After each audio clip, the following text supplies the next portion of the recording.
Okay, Mr. Chair. Thank you. Good afternoon. Welcome, everyone. Great to see so many people on. This is the Q4 2025 meeting. It is November 5th of 2025, and this is the Interstate Commission for EMS Personnel Practice. So welcome to everyone. I will go ahead and call on our Secretary, Commissioner House, for roll call attendance. Thank you very much, Mr. Chair. All right. From the state of Alabama, Commissioner Gray. The state of Arkansas, Commissioner Cressy. Present. Thank you. Colorado, Commissioner Bateman. I'm here. Delaware, Commissioner Huss.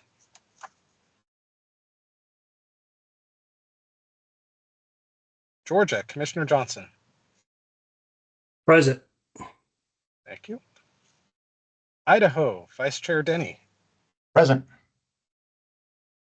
Indiana, Chairperson Kinney. Present. Iowa, Treasurer Vandaloon.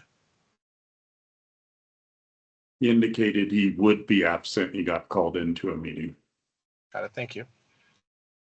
Kansas, Secretary House is present. Louisiana, Commissioner Bailey. Present. Thank you. Mississippi, Commissioner Wyndham.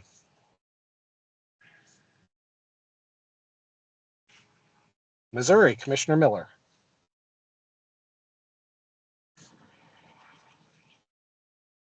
Nebraska, Commissioner Wilson.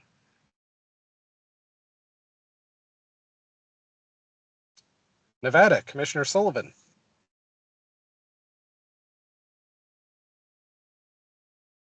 Present. Thank you. North Dakota, Commissioner Price. Here. Thank you. Oklahoma, Commissioner Robinson.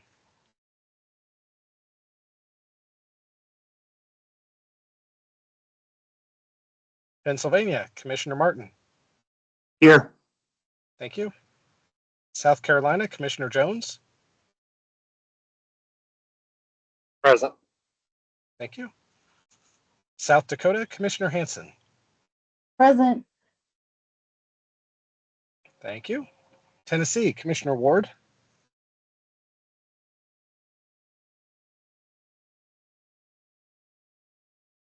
Texas, Immediate Past Chair Schmieder. Present. Awesome. Thank you. Utah, Commissioner Herrera. Present. Thank you. Virginia, Commissioner Bierman-Fote. Present. Thank you. West Virginia, Commissioner Weller. Present. Thank you. Wyoming, Commissioner Kaler.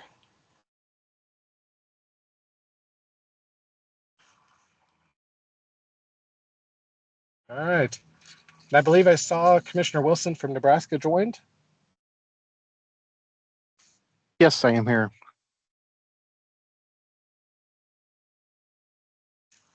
Mr. Chair, we do have a quorum. Is there anyone that I missed?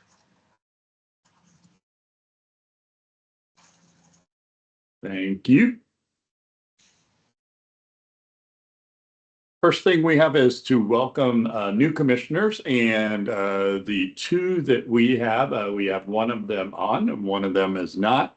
And I'll start with Oklahoma has had a lot of transitions, and the current commissioner is Lewis Robinson as designated by their governor on September 30th.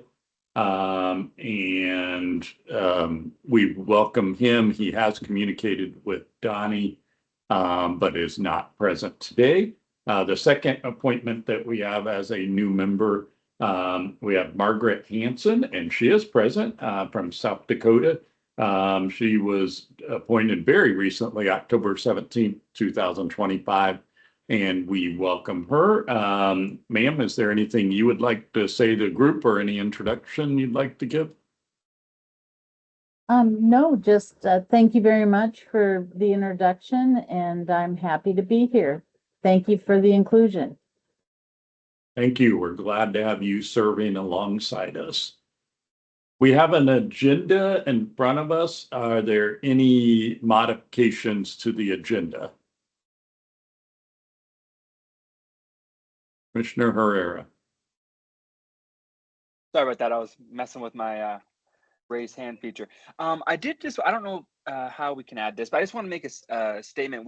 In order to make it more transparent for our state, we worked with Donnie to update our website to show the compact more clearly, and it looks wonderful. I would be happy to, if it's okay, if I share my screen real fast to show you what it looks like. I think.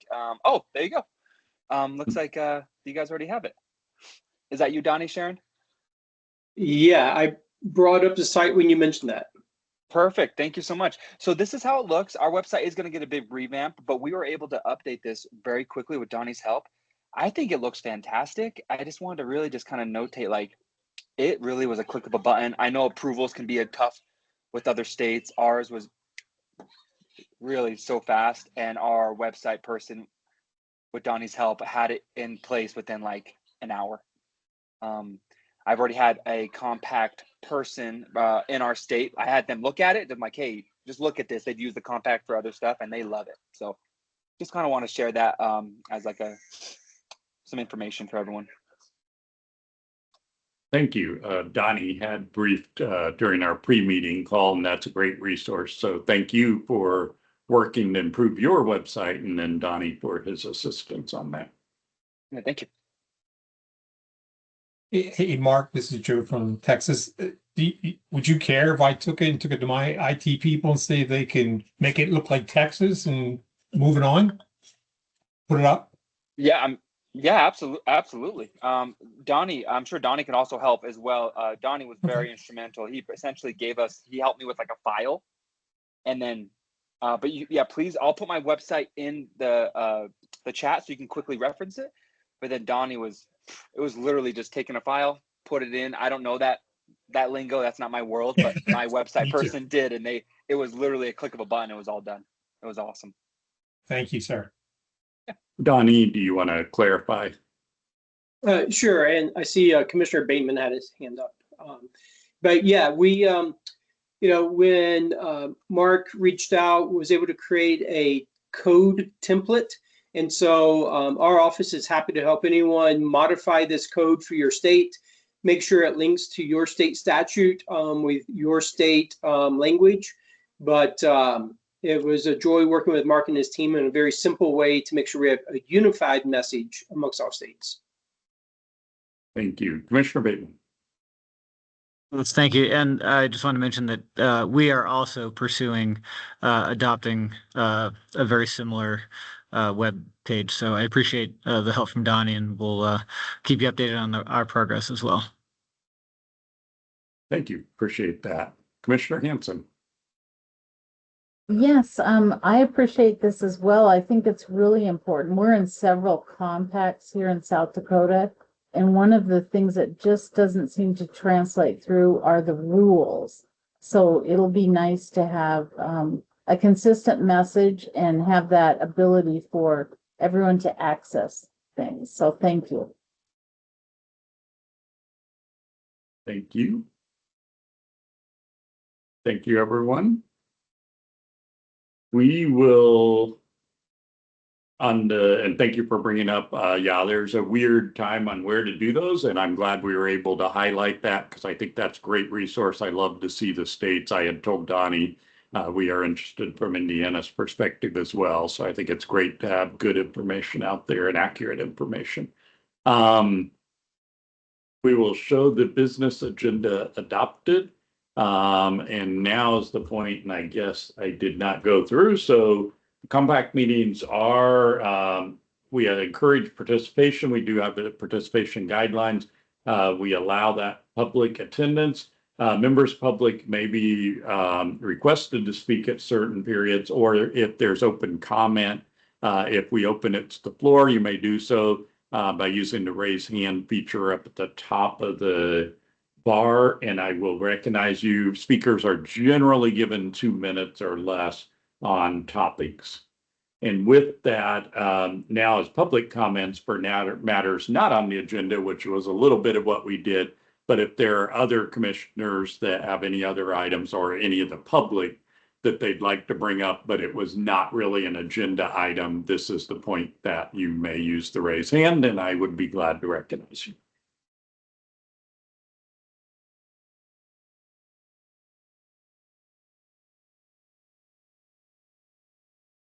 Okay, we will move on to the reports, and I get to give the privilege of giving the chair's report first. I am happy to report we have 25 states still, and we are still have a lot of prospects.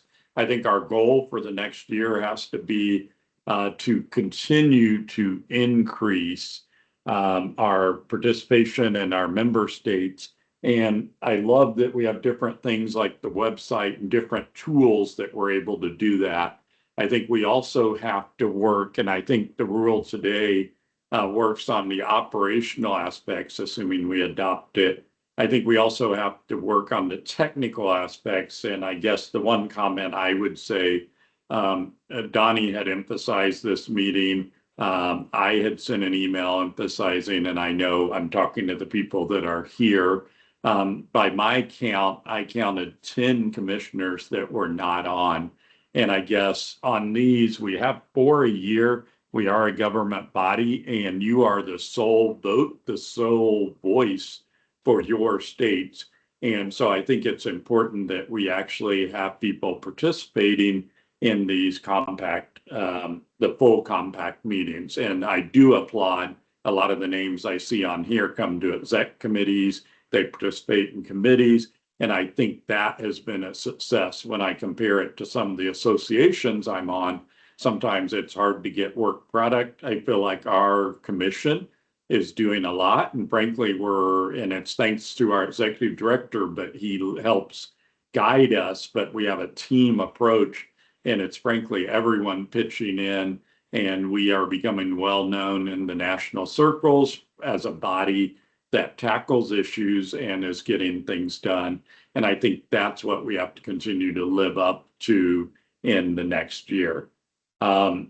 That is my main thing on my commissioner's report, because I know I look through Donnie's notes and he covers very well the happenings, and he has us very visible.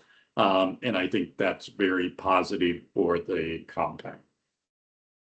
With that, I will go to the treasurer's report. Commissioner Vanderloon got called into a meeting, and so I believe Donnie is going to give us a quick update on the financial report. Yeah, the quick update is we continue to remain within budget. Everything is as expected. Commissioners have access to the bank record on that. We are receiving our regular donation and funding provided by the National Registry that continues to go over and above our expectations, and they continue to be a great partner with that. So all of that is on budget, on task, and we have no concerns on the budget side, but commissioners have access to the bank report if you would like it. Thank you. I would note, we do live within our means, and we pay attention to that when the exec committee approves financial matters. I also note that we have several prospects. Donnie has been good at looking at different grant opportunities, and so we do have prospects to be able to expand what we're doing, whether it's the database or otherwise. And I applaud the exec committee and the finance team for working on those. With that, I will recognize our executive director, Donnie Woodyard. Go ahead. Mr. Chair, thank you so much. And for the commissioners and the members of the public, thank you for joining today. As you will recall, we did not have a Q3 meeting. And so if I look back for a period of time covering 6 months, it has been exceptionally busy. Have made visits to nearly 15 states, state associations, Q&As, national webinars, and we are continuing to educate about the purpose of the compact and how it operates. We've provided technical assistance to a number of states specifically related to recognizing a privilege to practice. We assisted a few states with multi-state investigations. as it relates to individuals with discipline or discipline. Ironically, most of those were non-compact related discipline, but multi-state licensure discipline issues, and we provided that technical assistance. On the database project, we have outlined what we call a version 2.0 of our system, and we've done that in collaboration with the National Registry. We have no timeline on, the implementation of a new system yet. However, know that we have done a lot of times, making sure it's spec'd out for really the next generation. If I think back, and it's hard to believe, we did the specifications for our current National EMS Coordinated Database 12 years ago. And we started coding it 10 years ago. So time has flown by, and it's time for an upgrade. We're working with federal partners for federal funding on that upgrade. And so we'll keep you updated as that moves forward. But we anticipate significant expansion of capability in the next version. We have came alive on social media. So we had 2 social media posts that had over 150,000 interactions. And that was frankly not anticipated, but it was good. And many of those interactions were positive. Some interactions were less than positive. And the ones that were less than positive were centered around consistency between states, employers understanding the law, and making sure that all of our states are implementing the law the same way. So that was the feedback that we got from those social media posts. I am working with 15 states right now who have legislators that have requested the model legislation. As we know, states all have different timelines for introducing bills. One of the #1 questions I get is, what's needed for this bill to actually make it over the finish line? As we all know, we are a government body. We don't do lobbying. I can answer technical questions and even testify upon request. But really the key is having a local presence of someone who is willing to work with the legislators. So we have 15 of those states right now. I continue to meet with elected officials 1 or 2 times a week, answering their technical questions as they prepare for the next session. We had what I'm going to count as a massive federal win. The Rural Health Grant, the Rural Health Transformation Grant, included points for the states that are part of the EMS Compact. I don't want to say bonus points, it's actually baseline points. So if you're not part of the EMS Compact, you actually lose points on your grant score. And so that's a very significant federal inclusion of the EMS Compact. Another reference in federal activities and to the importance of the EMS Compact. So we're very grateful for that inclusion. Other than that, Mr. Chair, it's always a joy serving, and we're looking forward to a busy few months. I will be in Iowa next week doing a session, and I'll be talking about the compact as I'm there. We'll be at the National Conference on EMS in New Jersey. We'll be at the Eastern Region NASIMSO meeting. We'll be in Texas, and that's travel for the next 2.5 weeks. So we have a lot coming up, and grateful to represent the compact. And you're muted, Mr. Chair. Sorry, I didn't want any background noise. I will pause here and see if anyone has any questions of Donnie and I, because we've given 3 reports. I'm open if anyone has any questions or comments. I would just echo, Donnie doing these conferences really is paying us back. We do look at the cost, but for instance, he was able to come out for EMS World Expo, even though he wasn't a speaker on the compact, was very involved. And I know there were a lot of discussion points with the compact, and I gave updates at a couple of meetings. And Donnie attended Joint National Leadership Forum on behalf of the compact. So it was very positive having him there. Next up, we have committees. So the first committee we have is Stakeholder Advisory Committee, and our chairperson is our at-large member of the EC, Aaron Kaler. He has been on a leave of absence and was unable to be at the last meeting. I was there, but actually more of a figurehead because Donnie does all the legwork. But he had good discussion points, very good discussion, and good participation. Donnie, anything you want to add from that committee? I would just say that those are open to really all of our stakeholders. And the purpose of that is for us to hear from our stakeholders. So if you are a stakeholder on the call and you're not participating in that, please reach out to my office. We would welcome you to be there. And that is for us to mainly understand how we can solve issues with operationalizing the compact.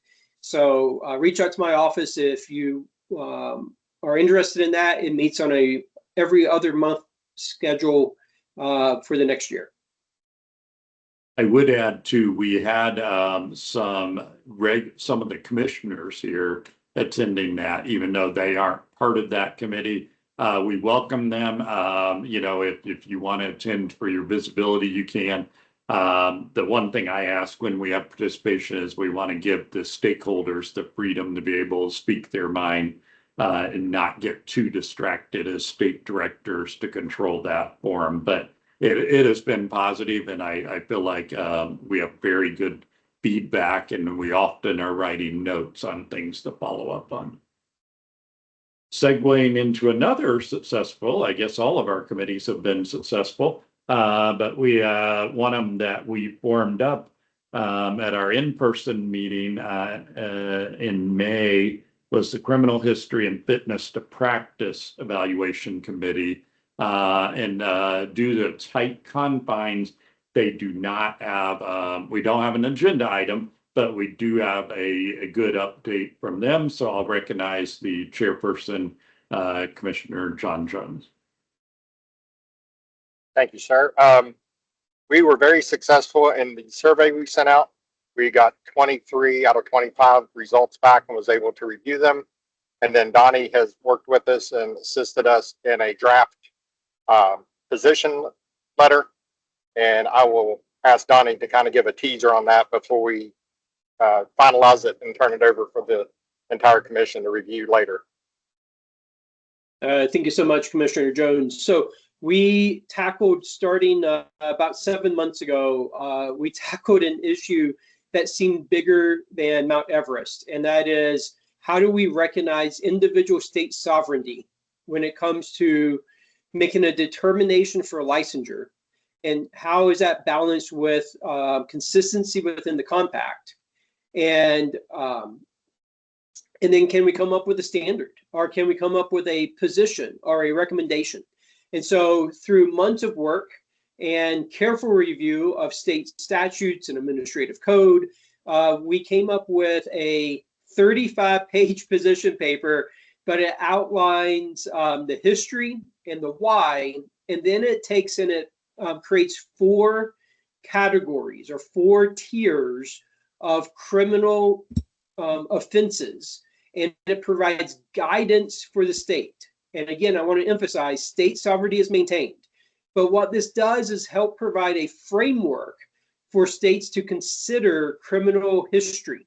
So for instance, tier 1 offenses would be offenses that an individual was sentenced to significant time in prison, life in prison, perhaps even death sentences. But these are your top tier felonies. And occasionally, sometimes people get a sentence that's reduced, or they're able to get out. And rarely, someone with a tier 1 offense wants to become an EMS clinician.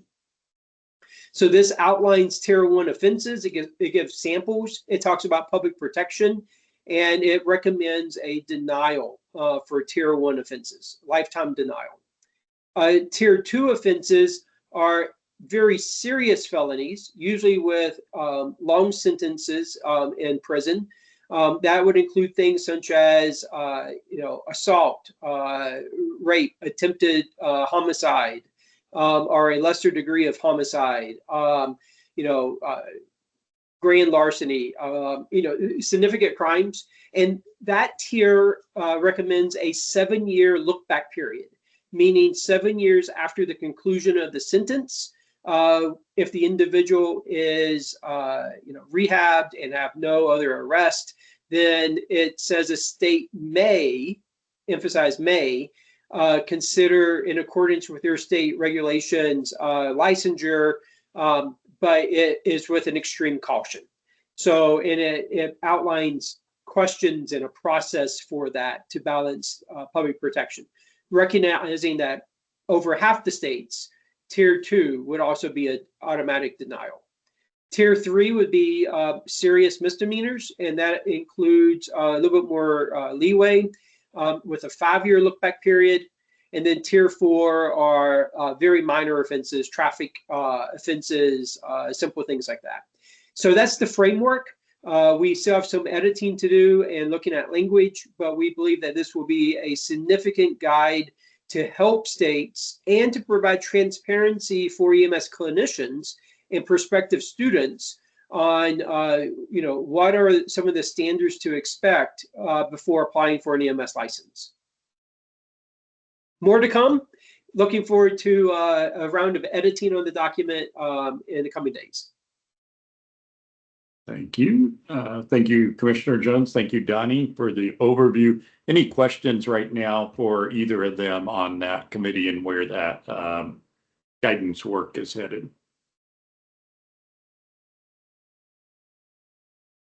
Okay, we will move on to next two committees. It's Commissioner Schmieder on both, and we do have agenda items on both. But consider this kind of a teaser of what we have as new business. So we'll start with rules and bylaws. Commissioner Schmieder.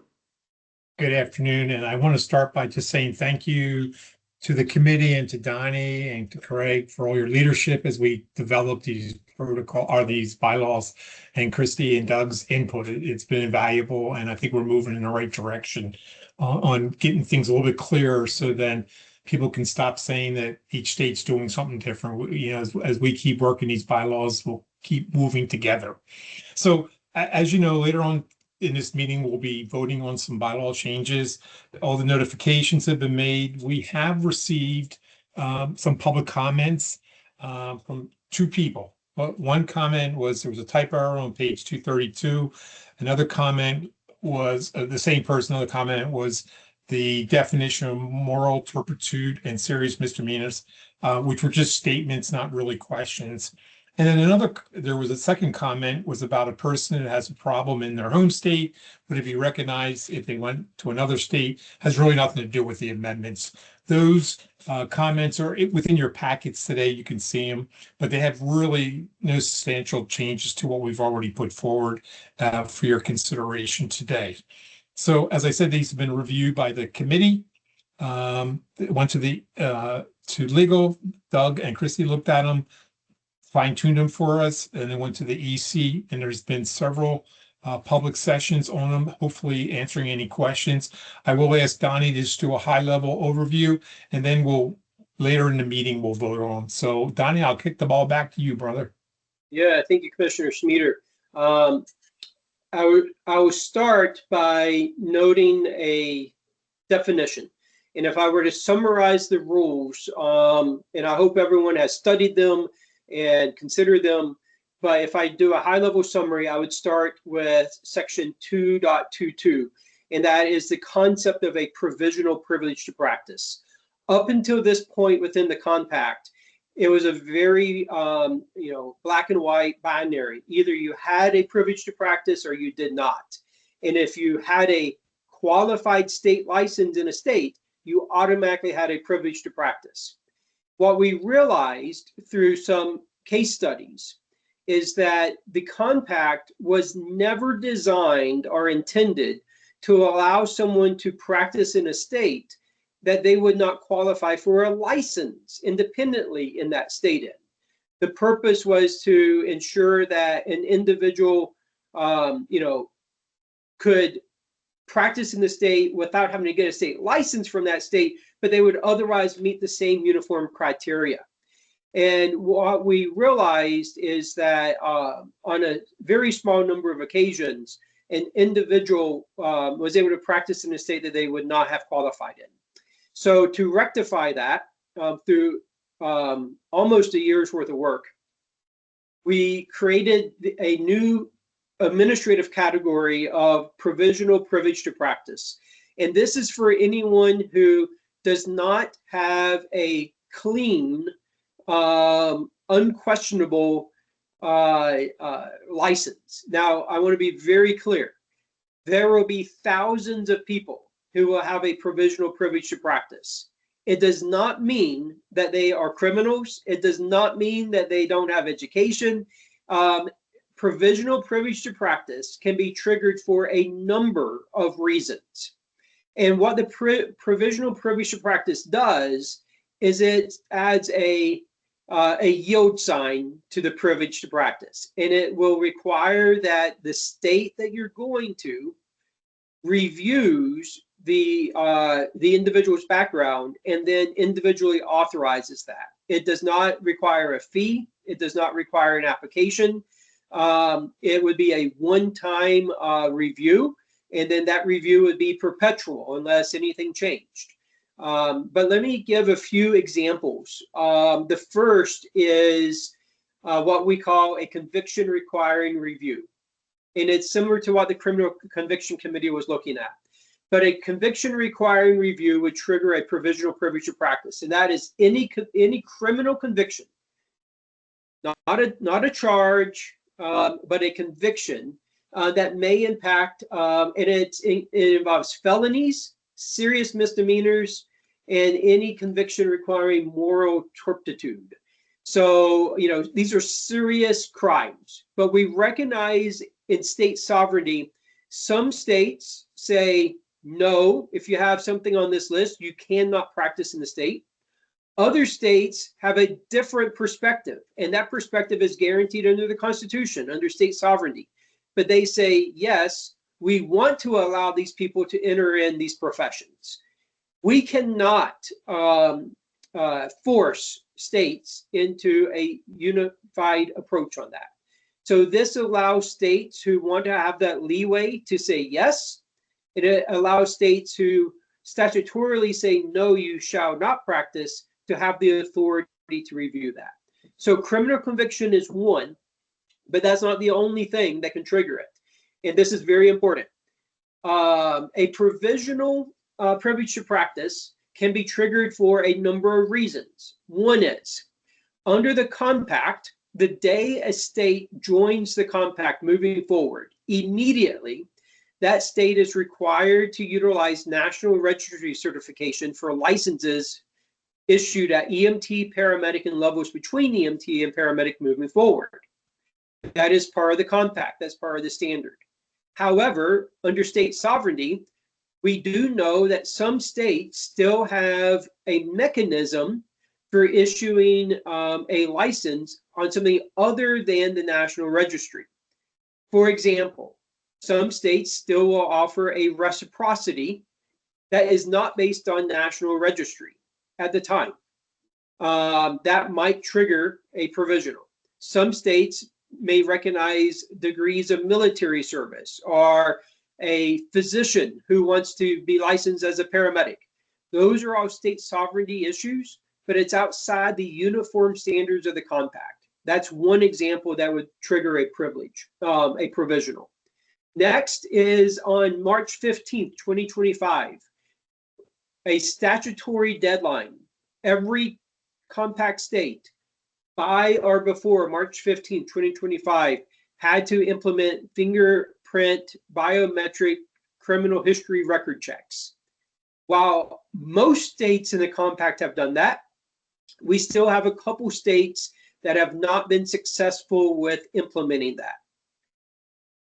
Anyone issued a license on or after March 15, 2025, without the statutory required biometric fingerprint check would be issued a provisional privilege to practice. and that would remain in effect until that gap was resolved. Again, this ensures integrity of the compact. It provides a mechanism for individuals to potentially still use the compact, but it also ensures that EMS compact clinicians meet the uniform standards as established by law.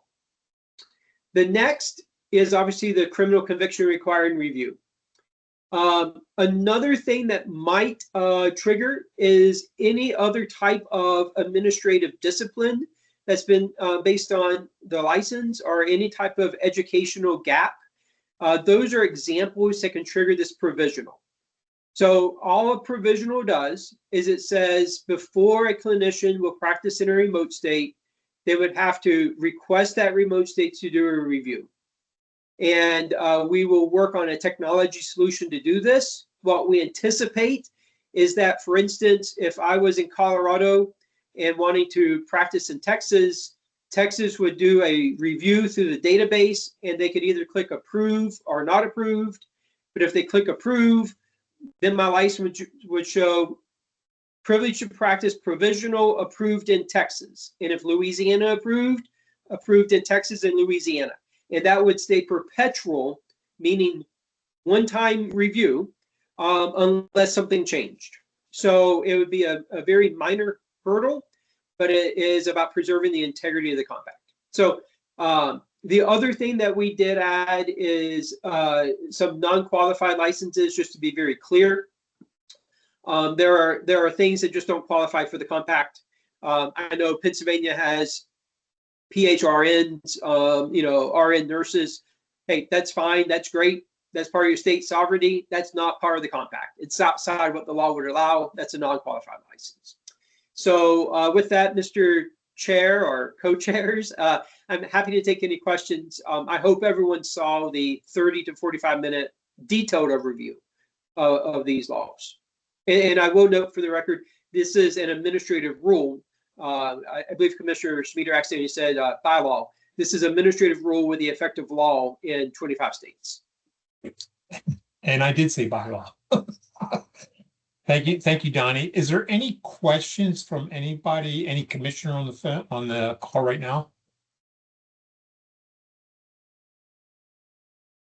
Any questions from anyone on the call right now? Okay, we'll be moving this on for a vote later in the meeting. But Donnie, thank you for that overview, and hopefully this keeps moving us forward. Do you want me to go right into the nominee? Oh, I see a question. Ben King, go ahead.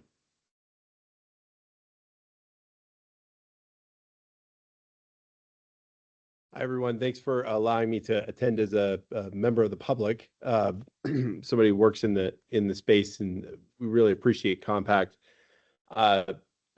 Without wasting anybody's time here, I wondering if somebody could direct or maybe drop in the chat link the more detailed description of what you just reviewed there, Donnie. My concern to a degree is that our organization is only sort of just now really figuring out the ins and outs of privilege to practice. And I'm a little concerned that it might end up confusing a bunch of people. So it's really kind of more of a, if there is more information to come, I think it would be very helpful to have a digestible public facing description. I could see that what's been described there very quickly turning into some maybe unnecessary chaos. I'll put myself back on mute. Again, thanks for letting me attend today. Thank you. I think that's good feedback too, as if the rules are passed, then we'll keep that in mind on an education piece to make sure it's clear their role and how it impacts a privilege to practice. And Commissioner Bateman, sorry. And I was just going to add, remember that there is a YouTube video that helps explain some of this also that might be beneficial. A lot of work's been put into developing those 3 YouTube videos on the compact. So there's another source there. Go ahead, Mr. Bateman. Yeah, thank you, Joe. I just have a question about the citation in 2.22. And I'm wondering if it's appropriate to bring that up now, or should I wait for the agenda item later? Since you have the floor, I would go ahead. Thank you. The last line requires individual state level review and approval as outlined in Rule 4.2. I'm wondering if that should read Rule 4.7, which is where the review of provisional practice, provisional privilege to practice is located.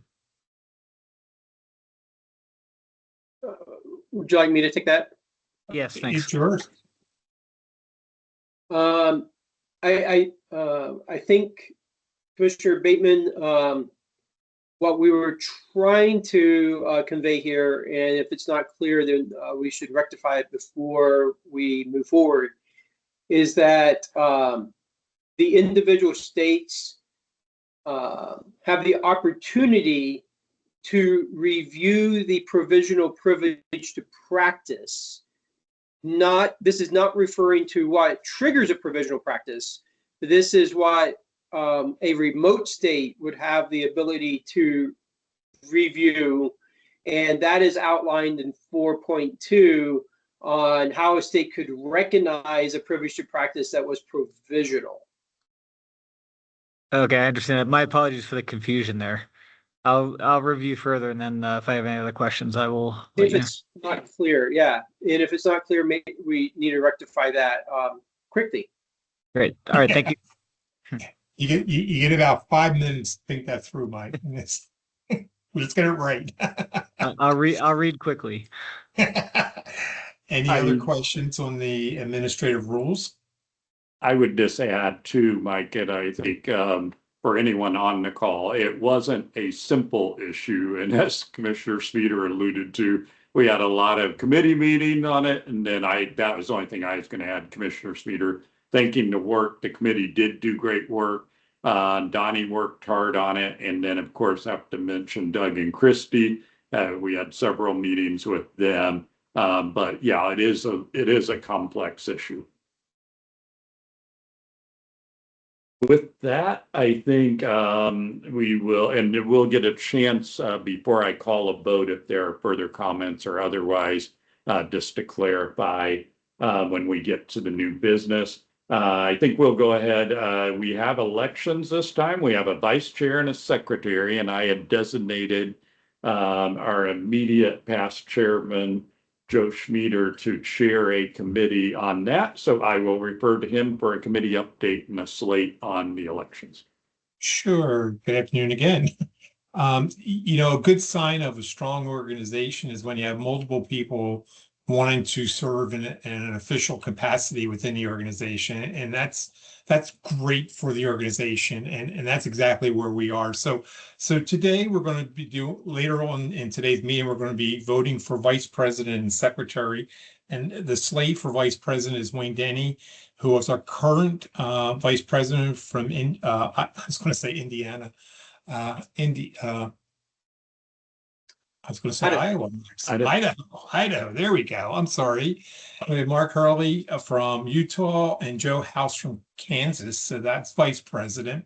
And then for secretary, I have Mark Hurley again from Utah and Michael Johnson for secretary. So we'll be voting later on in the meeting on this, but in your packet, there should be a list or their statements. I know it's in there of why they want the position and what they bring to the table. I hope you had the opportunity to read over it. There's no wrong answers today. We have great people applying for these positions, and it'll be a strong future. Anyone who doesn't get it today, they're not a loser. They just didn't get it because there's a lot of competition here. So congratulations to the organization and to the leadership. And thank you all for your interest. With that, that's all I have at this time, sir. Thank you. I think this might be a good time, and I'll give a little bit of advance notice, and I'll probably go in the order they are listed. I thought it would be appropriate, even though we did share information and statements, and I thank both Commissioner Speeder and Donnie for coming up with the application process, which created a nice application, and then it has materials for you. But I just want to give a few minutes for each candidate to kind of cover their background and what their interest is and what they can bring for the compact, so that way you can hear it from them on the call. And so with that, I will go ahead and start with our incumbent, the vice chair, and I'll recognize Commissioner Denny. Yeah, thank you, Mr. Chairman, members of the executive committee, fellow commissioners. Yeah, what do I say? I think my background is well suited for the role. I've got 40 years of experience leading people, managing change. The first 21 years of that was in the Army Medical Department, and then I've got 20 years of service here in the State EMS office, the last 16 years as the State EMS director.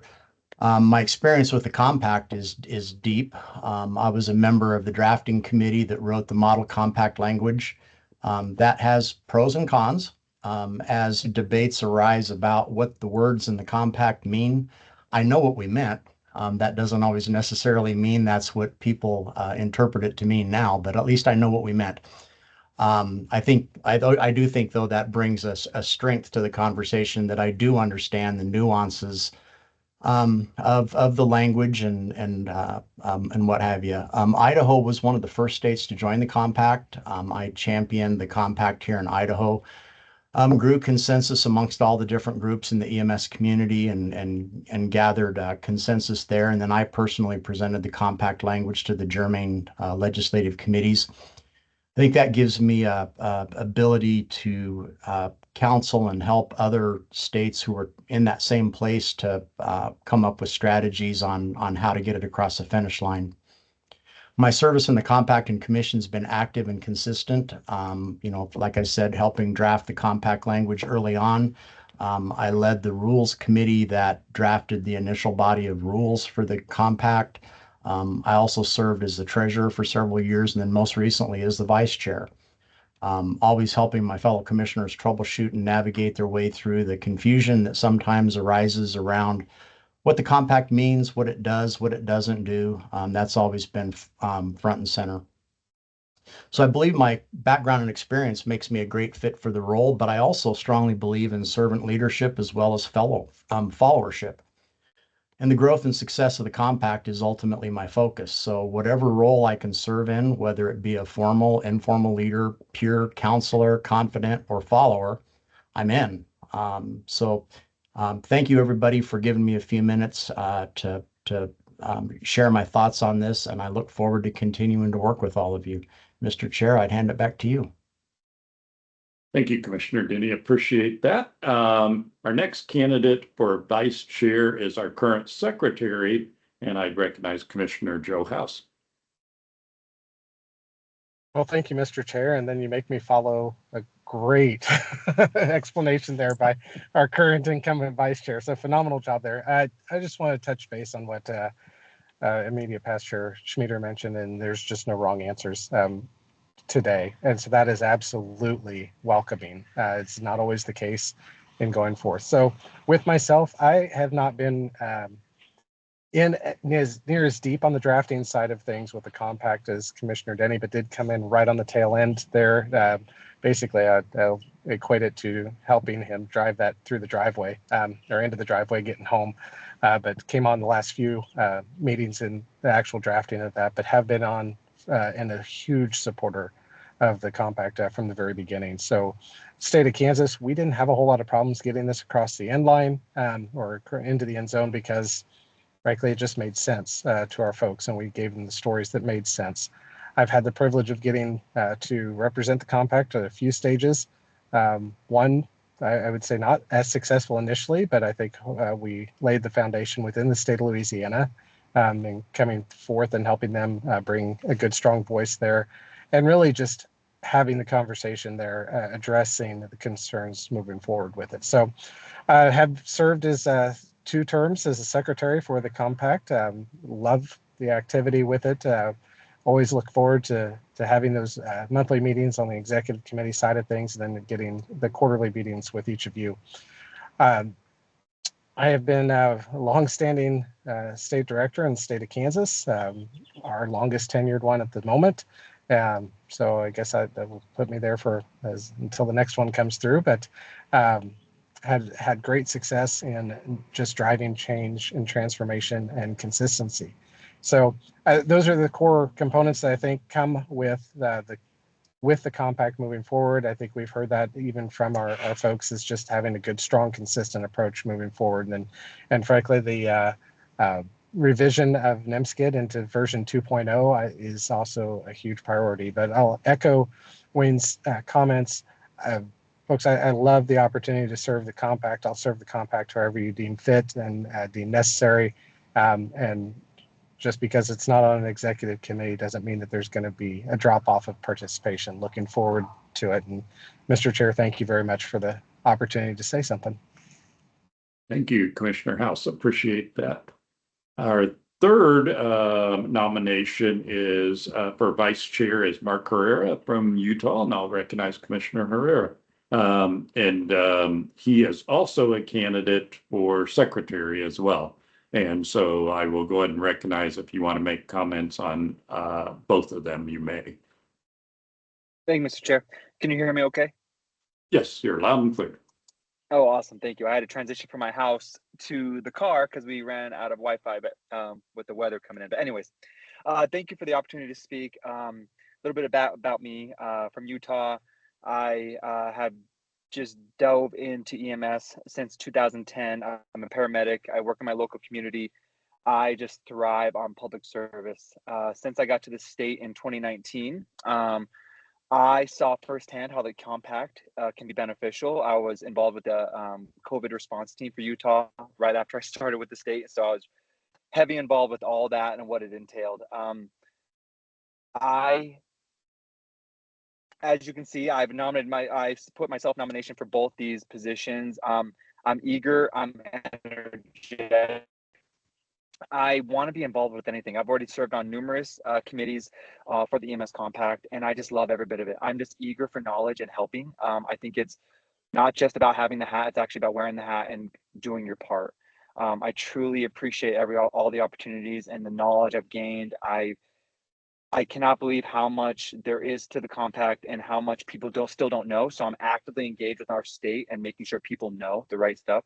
What drives me is improving patient care through like smart policy, strong partnerships, and practical solutions. And all the committees that I've been on have been that, and it's been so wonderful to be a part of that solution.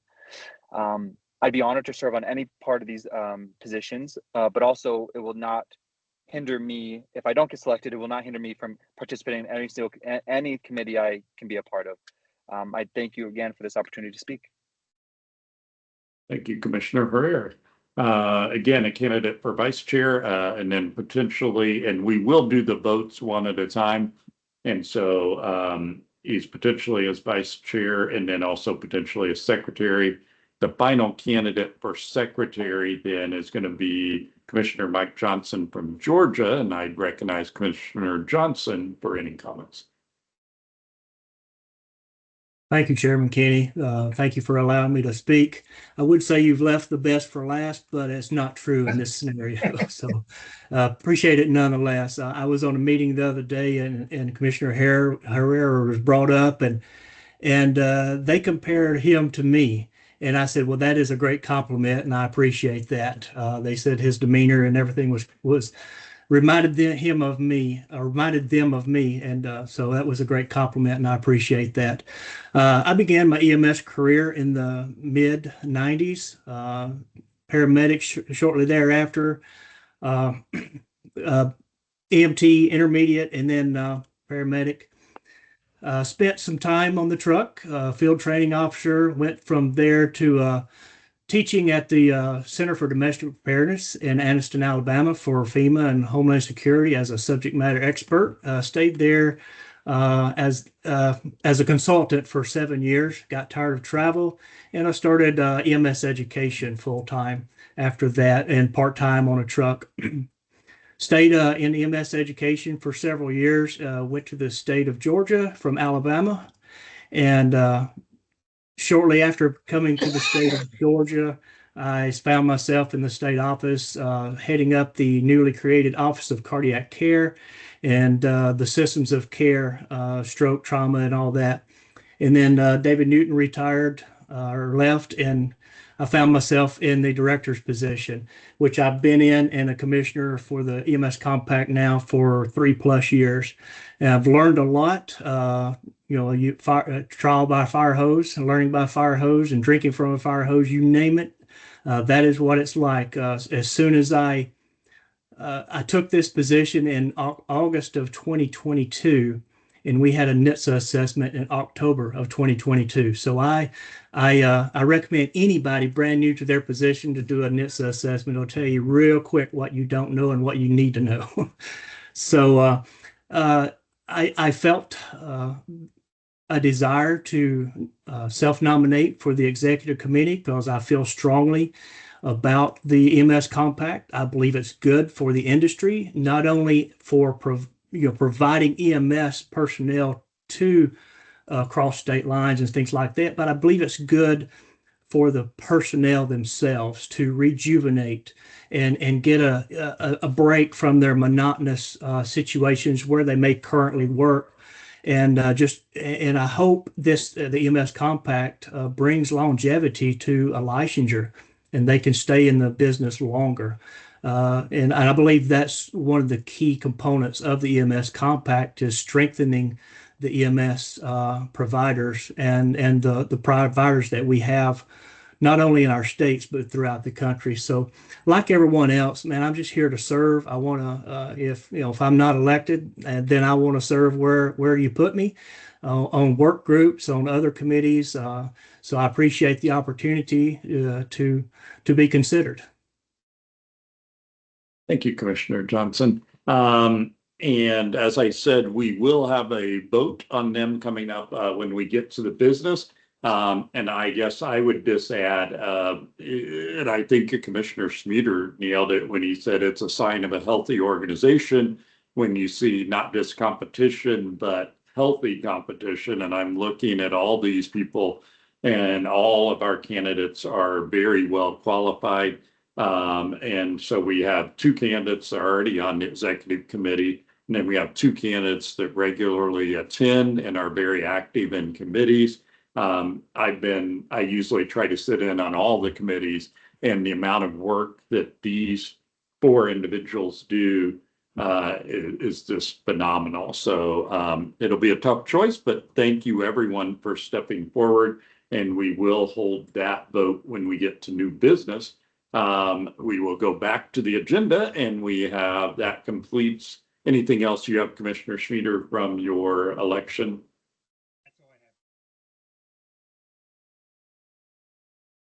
We will then go on to the final report we have is our database update, and I will recognize Ray Mullers for that.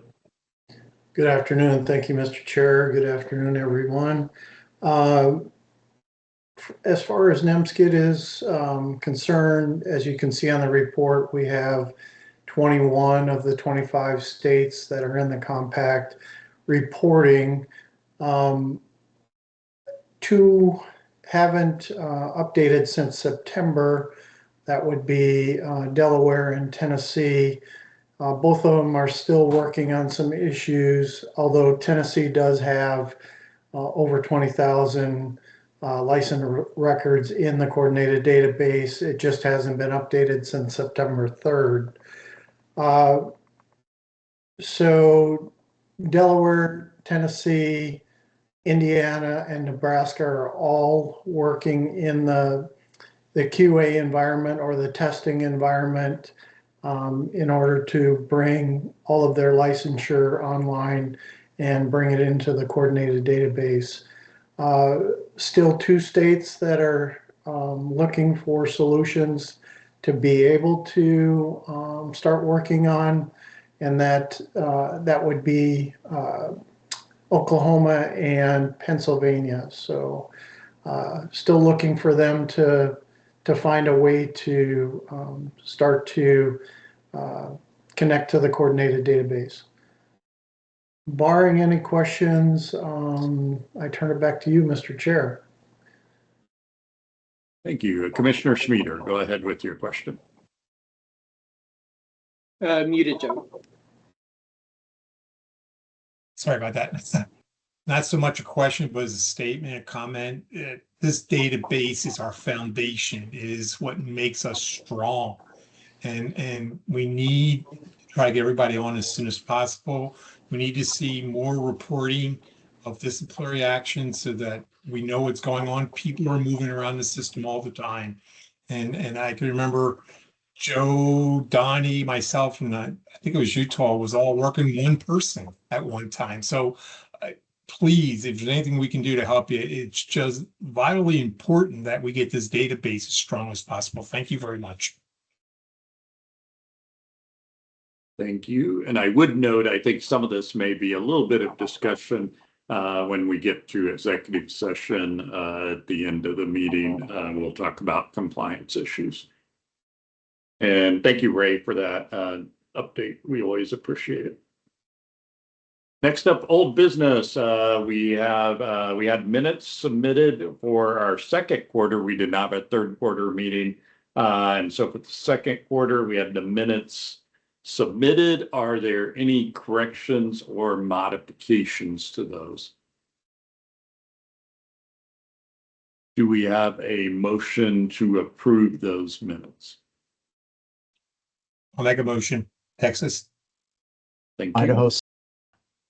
Texas with the motion, Idaho for second. Any further discussion on the minutes? With it being minutes, I will ask, is there any objection to adopting the minutes? Any abstain from adopting the minutes?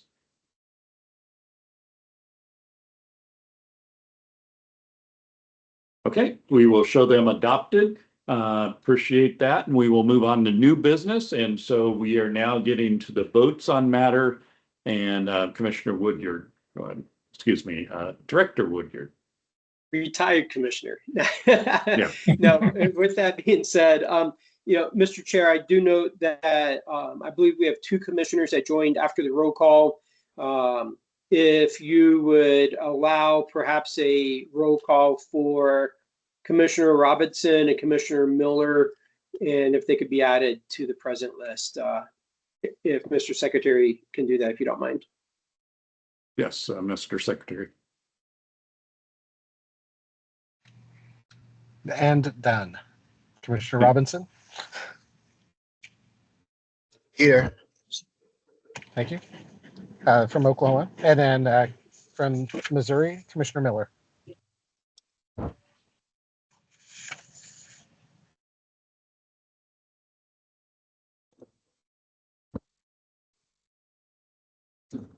And I see him, but which I saw him as well. So there's a connection there, but okay. But both are noted as being attended. Okay, thank you, Mr. Chair. Thank you. We will we'll have the Secretary add those, and then also to put you on notice, Mr. Secretary, when we do presumably have a vote on administrative rulemaking, I probably will do that as a roll call vote as well. And so I do want to pause. I see on camera, and it was speaking, Commissioner Robinson. Don't want to put you on catch you off guard. Earlier when we introduced, we announced you were on board. And then we also, Commissioner Hanson was joining, and we allowed comments where she did a brief introduction of herself. If you would like to give an introduction for yourself, we would welcome that as well. Hello, everyone. I'm Lewis Robinson here in Oklahoma. I'm the EMS and trauma coordinator for our unit. I'm an LPN. I've worked in healthcare for a few years now. I've got project management, grant experience, and so I'm excited about being on this side of healthcare. And also, so you know, tomorrow I have a meeting with Image Trend. So we're hoping that they will help us become in compliance with our online licensing. The state has also engaged a second vendor called Thinthia. We had a meeting with them yesterday. So hopefully before the new year, we have our online components for our EMS applications so we can be tied into the database. And then the meeting I just left, which is here in Oklahoma, we have a council that is appointed by the governor to oversee our trauma system. And we're hoping to deal with the background checks and fingerprinting here shortly thereafter going online. So we're excited about becoming compliant with the compact. Thank you, Commissioner Robinson, for the introduction. Thank you for your work on those areas. We knew it was a challenge with Oklahoma's certification, frankly, a paper system, and trying to get that to a point where it can be integrated. So I'm glad that you guys are exploring the options actively. Yes, sir. Moving on to new business, the administrative rulemaking. We had a presentation from the Rules and Bylaws Committee.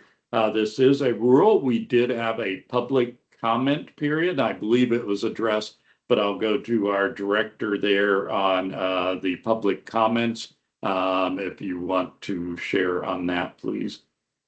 Yes, public comments were received. Everything was done in accordance with the mandatory statutes and administrative rules. The public comment period was open for no less than 90 days. We had 2 comments that Commissioner Smeater provided an overview of. We had 0 requests for hearing. We had 0 requests for a certified hearing. And so, Mr. Chair, we are not required to do a hearing. We can move straight into a vote with discussion on the vote. Thank you. Before we move on the vote, then I would open it to, first of all, commissioners. If there are any commissioners that would like to ask any further questions or make any comments regarding the pending rulemaking, now would be the opportunity. If you would please use the raise hand feature, I would be glad to recognize you. After that, I will recognize any other state officials or public members if they would like to add any comments or have any questions.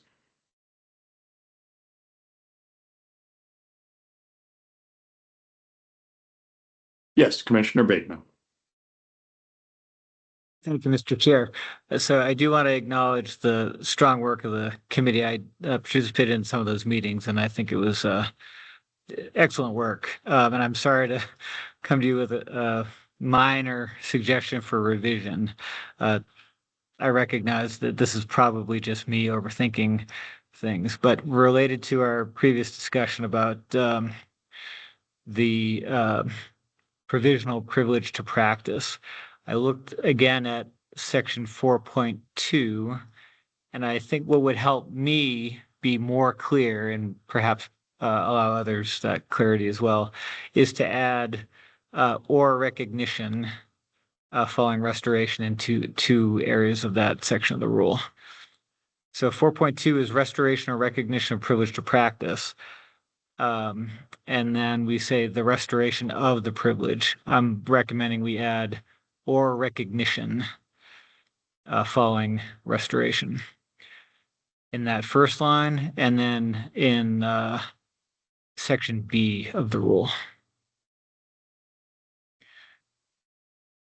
Okay, Mike, can I have you restate again what you're asking here? Yeah, now I have a Word document. Can I share my screen? I can show you. Would that be more helpful?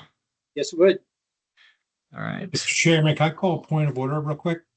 Yes, Commissioner Smeater, go ahead. I think it might make it smoother if we had a motion in a second, and then we can make the edits right into it. And so I will, on behalf of the Administrative Rules Committee, I make a motion and we adopt these changes. Okay, we have a motion. Second, South Carolina. Second from South Carolina.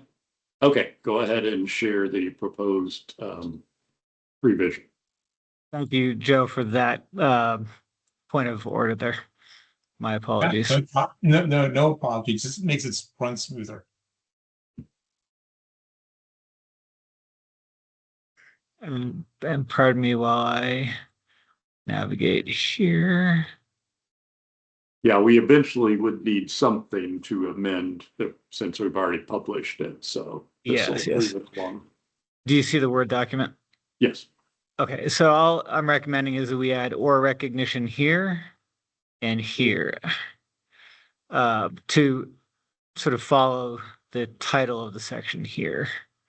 And I think, to my mind, my reading through it with that inclusion and knowing that I'm also considering the provisional privilege to practice, I think that would help clarify things. Okay. Mr. Chair, I'll note that was the intent as we were making these edits. And from an editing perspective, I probably should have carried that name change forward. So I believe that is in line with the intent. Commissioner Schmieder, your committee, any comment on that? No, sir, agree with the changes. Any further discussion on this? For this, let's do, is there anyone in objection to amending the proposed rule with that modification? Is there any abstentions?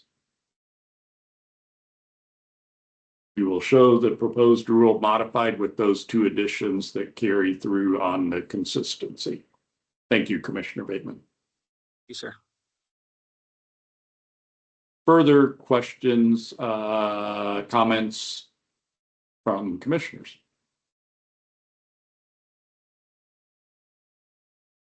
Comments or questions from the general public?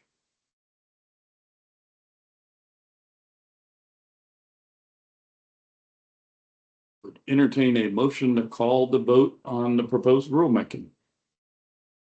Vote. Texas. Texas motion. South Dakota second. Thank you. South Dakota with second. Okay, Commissioner or Secretary House, Commissioner House, roll call vote, please. All right. For the roll call vote, it will be to adopt the administrative rules as amended. I will just state your state and please let me know. Aye or nay. Alabama. Arkansas. Aye. Colorado. Aye. Delaware. Georgia. Aye. Idaho. Aye. Iowa. Kansas votes aye. Louisiana.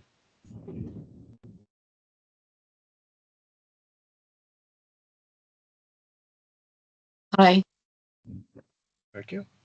Mississippi. Missouri.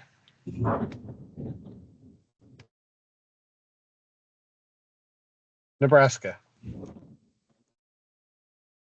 Aye. Nevada. Aye. North Dakota. Aye. Oklahoma. Aye. Pennsylvania. Aye. South Carolina. Aye. South Dakota. Aye. Tennessee. Texas. Aye. Utah. Aye. Virginia. Aye. West Virginia.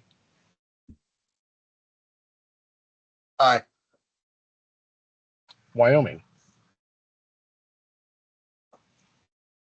And Indiana. I approve.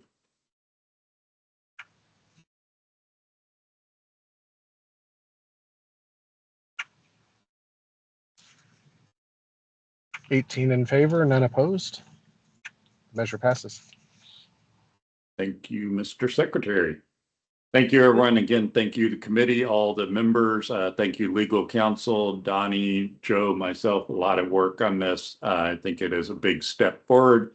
I did not say in my chair report, but I am proud. We've usually had one big rulemaking almost every year, and I think that's a positive that we're clarifying how we operate. So good work, everyone. Next up, go ahead, Donnie. Thank you, sir. Yeah, just again for a clean record, noted that Commissioner Christy Cressy is present, and if she could be added to the roster on that. She was not present in initial roll call, I don't believe.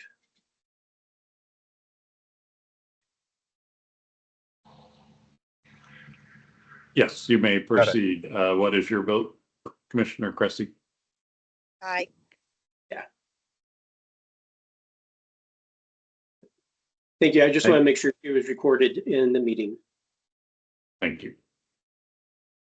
Next up, National Collegiate EMS Week 2025 resolution. Donnie. Yes, sir. So let me share my screen. Go back to here. Okay. So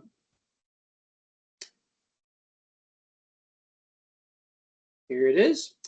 So many of you may know some of my personal background is, you know, when I was in university, I had the chance to serve in university-based EMS, and it was foundational and life-changing for me. And across the United States, there are literally thousands of EMTs, paramedics, and advanced EMTs that are serving their communities and their universities while also attending as a student. Every year for, oh boy, the past 29 years, there's been a National EMS Collegiate Week, and that happens to be November 10th next week. I would encourage the commission to do two things. One is to consider this draft resolution that honors that as a week. But number two is in your states, you know, don't forget about the collegiate-based EMS. It really is fascinating. I can just state, if you ever want a conference that is going to be energizing, attend the National Collegiate EMS Conference. It's nothing like being surrounded by 1,500 energetic EMTs and paramedics who are all university students, top universities around the United States, full of energy, optimism, and as smart as all get out. So this would just be a token to recognize them as the future of our workforce. Thank you, Donnie. We have proposed resolution 2025-05 National Collegiate EMS Week. Any discussion, any motions on the proposed resolution? Motion to adopt, Idaho. Motion to adopt from Idaho. Second from Colorado. South Carolina. For the second from South Carolina. Any further discussion on the proposed resolution? All those against adopting resolution, please indicate. And any abstentions from adopting the resolution. Thank you. We will show this as adopted. Thank you, Donnie, for bringing to our attention. Next up, we have election. And we have two elections stated. As I indicated, we will do them one at a time. And we will go to Donnie because he has set up a system that we can do those. He'll need a few minutes to tally the results in between, but we will vote first on the vice chair and then announce the results, and then we'll have the election on the secretary. Donnie, go ahead with the election procedure, please. Yeah, thank you. Commissioners, check your email. You should have an email with a link to a form. On that, you will be able to cast your vote for the position of vice chair. Each commissioner shall have one vote and one vote only. The vote cannot be done by proxy, and the commissioner is required to have been noted present on by our secretary. So those are the requirements to be able to vote. There's no voting in abstentia. There's no late voting. Once we receive the votes of those present, then I will call for the chair to close the votes. No other votes received after they're closed will be counted. So we'll give a second for the commissioners to cast your vote. I just got my email, so you should have them, and so you may begin voting at any time. And we will give at least a minute and we'll see how we're doing.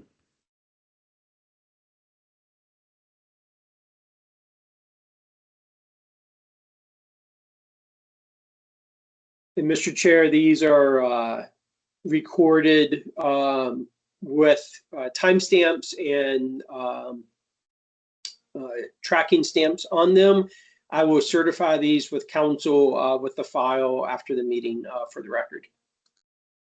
Thank you. We did send out an email, and I'll just explain while people are voting. And as our determination, we consulted with Chairperson's Meter as well, but our determination was that we would do the balloting, and part of the setting up the balloting was to make sure that we had the interest first. And so hence the application period. And that's why we don't have votes on the floor, because it'd be challenging to add at this point if we had nominations from the floor. Let's see here. Michael Johnson, I see your message there. Let me send you another link.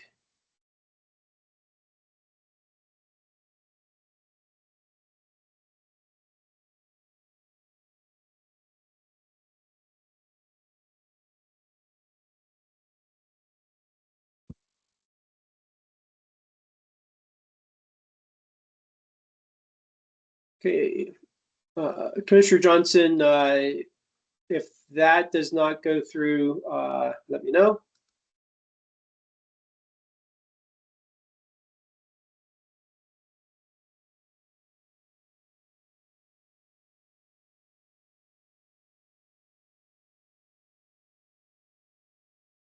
Receive, thank you. Okay, got it.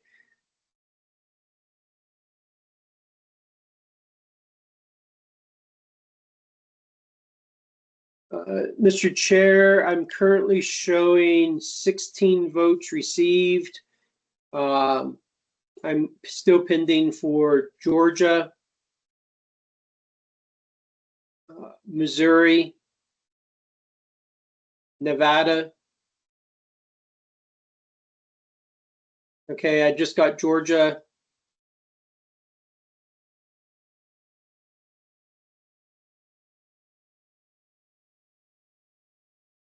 Let's see, Commissioner Sullivan in Nevada, I do not have a vote from your state.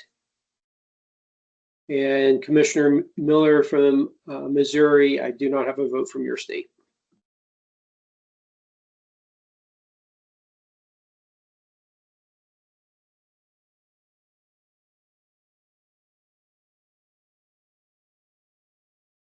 I'm starting the clock, and we will give 1 minute, and then we will tally what we have. So.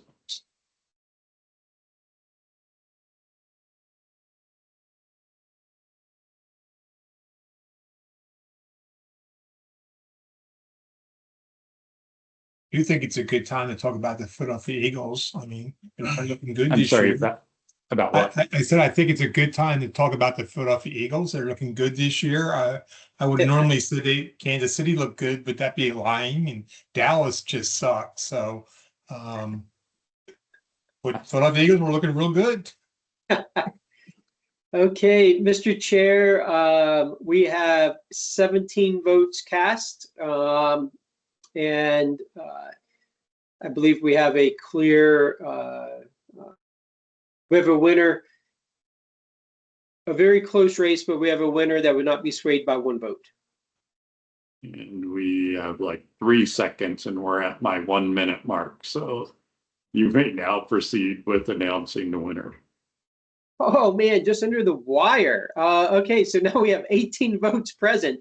I mean, I feel like I'm a CNN commentator last night with my magic board here.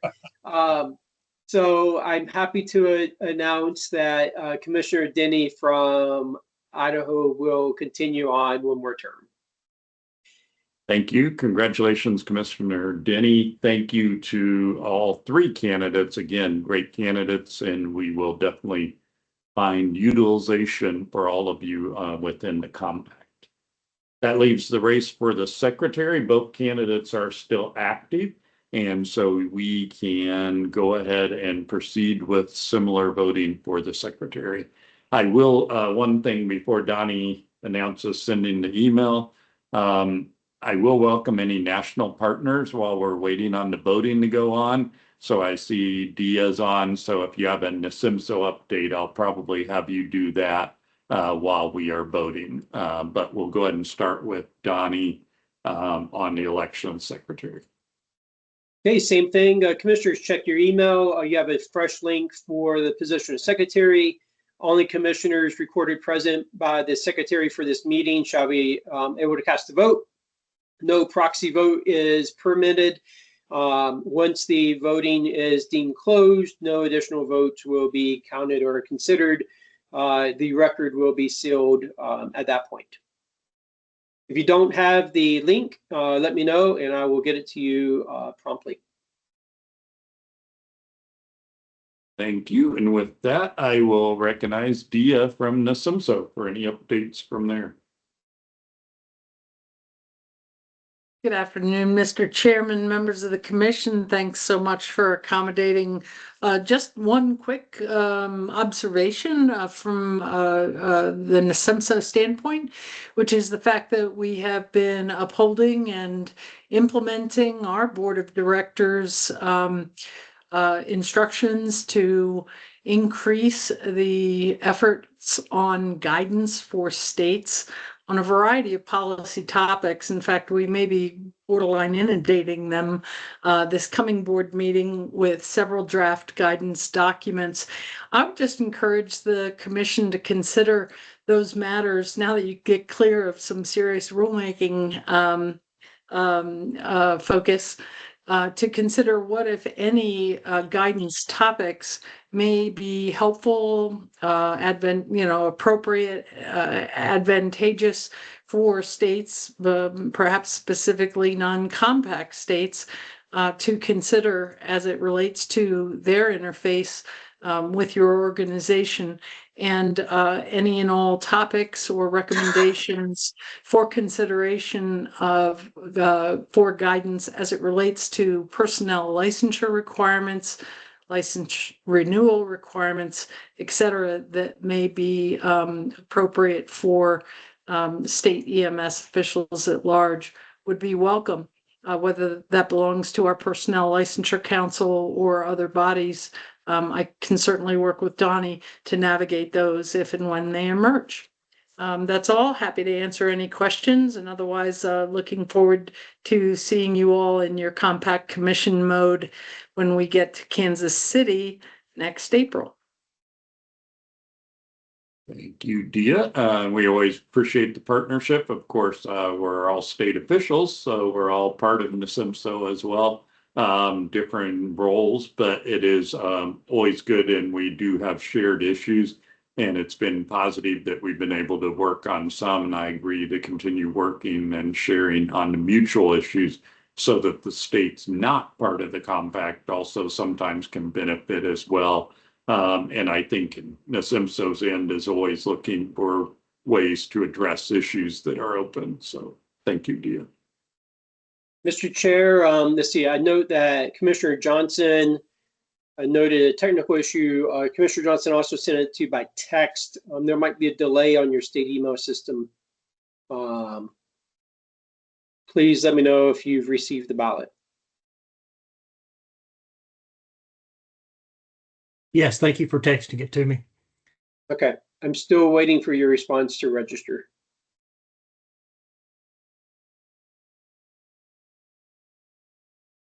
Thank you, Commissioner Miller. Noted that he does not have sound.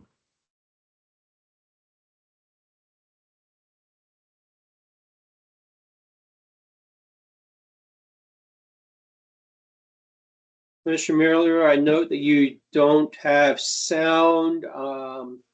Check your state email. You should have a ballot there.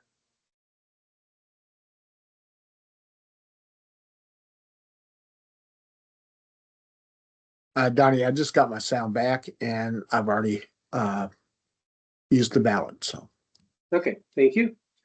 Yep, there it is.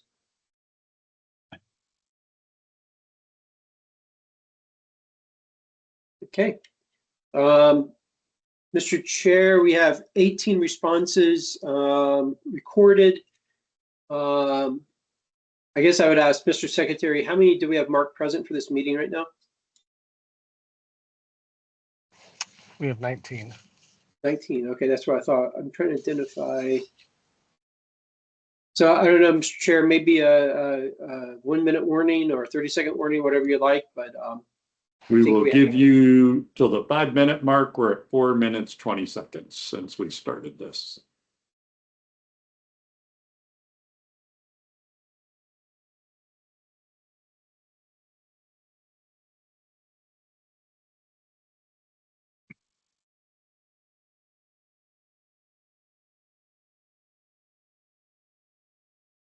If there are other national partners on that would like to give an update, please go ahead and do the raise hand right now. So we'll be prepared to go into that.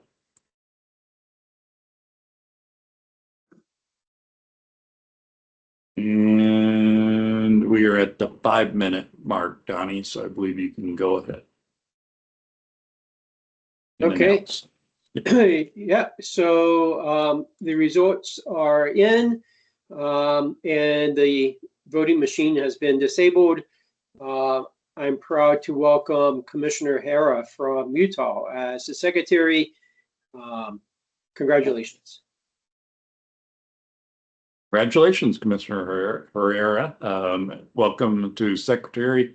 I'm sure Commissioner House will help guide you a little bit into the stuff he does. I do want to pause. We didn't really have anything. And again, we will find some work for you, Commissioner House. But yeah, you have been engaged way longer. And I was laughing. I saw a picture of one of the initial meetings. I'm like, oh, there's some of the younger people I know, the younger versions of them. And I remember seeing you on there, but I do appreciate your service and look forward to working with you here within the commission. So I do not see, yes. Sorry for interrupting. Just for the record, the ballots for secretary and vice chair have been sent to council for record. Thank you. Thank you for setting that up. It seemed like overall a good system. We had the one hiccup with Georgia, but it seemed like people were able to vote. So thank you for arranging that. I don't see any other stakeholders that are on. The last item business we have is an executive session that will begin upon the adjournment of the public part of the meeting. And so I would entertain a motion to adjourn the public part and move into the executive session. So moved. Idaho. Second, South Carolina. Okay, thank you. We had a motion and a second. And any objections? So that completes this part of the meeting. Donnie, we have a second link. Is that right?